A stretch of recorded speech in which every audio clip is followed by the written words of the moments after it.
مولانا سلمان صاحب ندوی دامت برکاتہم جو ادارہ بنا کر ہیں، اور اس کے بعد جو ان کی جو رائے ہے اکابرین کے اوپر، خصوصاً علماء دیوبند کے اوپر اور مسلم پرسنل لا بورڈ کی نمائندگی کے اوپر، اس کے اوپر آپ کی کیا رائے ہے؟ نہیں، میں نے اس پر ایک تفصیلی انٹرویو دیا ہے. جس دن انہوں نے انٹرویو دیا تھا یہاں، اس کے دوسرے ہی دن میں نے اسی چینل پر ان کا جواب بھرپور دیا ہے. میرا کہنا یہ ہے کہ مولانا سلمان ندوی صاحب جو ہے، اگر شریعت بورڈ یا جو بھی وہ بنا رہے ہیں، یا ساؤتھ انڈین مسلم پرسنل لا بورڈ یا جو بھی بنانا چاہتے ہیں، اس کا مقصد دین پر عمل کرنے کے لیے مسلمانوں کو آمادہ کرنا ہے تو الحمدللہ نیک نیت ہے، اچھا کام ہے، کریں.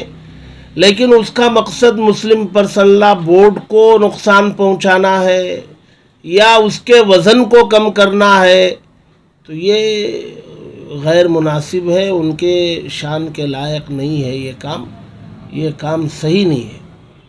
یہ امت جو ہے مزید پھوٹ کی متحمل نہیں ہے. جڑ کے متحد ہو کر کے کام کرنا چاہیے. اگر وہ کوئی نیا کام کرنا چاہ رہے ہیں، نئے کام کے لیے کوئی تنظیم کی بنیاد ڈال رہے ہیں تو الحمدللہ ٹھیک ہے. مسلمانوں کی سیاسی پارٹی ہونا چاہیے، اس میں جناب اسد الدین اویسی صاحب کو یا پھر مولانا عبدالرحمن اجمل صاحب کو اپنا سیاسی قائد بنا کر مسلمانوں کو ایک پارٹی بنانا چاہیے. اور کیا مولانا اس بات کو بھول گئے جہاں آسام کے اندر 52% 52% مسلمانوں کی آبادی سے لے کر 52% سے لے کر 30% کی آبادی تک جہاں تھی آسام میں، وہاں تقریباً 15 سیٹوں پر بی جے پی جیتی ہے. تو آپ اس کے اوپر کیا رائے ہے؟ کیا مسلمانوں کی پارٹی بن جانے سے قوم سدھر جائے گی؟ یہ جو ہے سدھرنا نہیں سدھرنا دوسری بات ہے. صرف مسلمانوں کی سیاسی پارٹی کی حد تک اس ملک میں مفید ہے.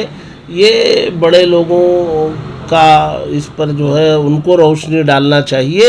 ہمارے بھی بڑے ہیں اس ملک میں جو ملکی سیاست پر بھی اور عالمی سیاست پر بھی نظر ہے، وہ لوگ اس پر روشنی ڈالیں گے. جہاں تک بڑوں کی بات ہمارے سامنے ہے، خالص مسلم پارٹی یہاں ہندوستان میں کامیاب نہیں ہو سکے گی، بلکہ اس سے غیروں کو فائدہ زیادہ ہو جائے گا، پولرائزیشن کو مدد ملے گی.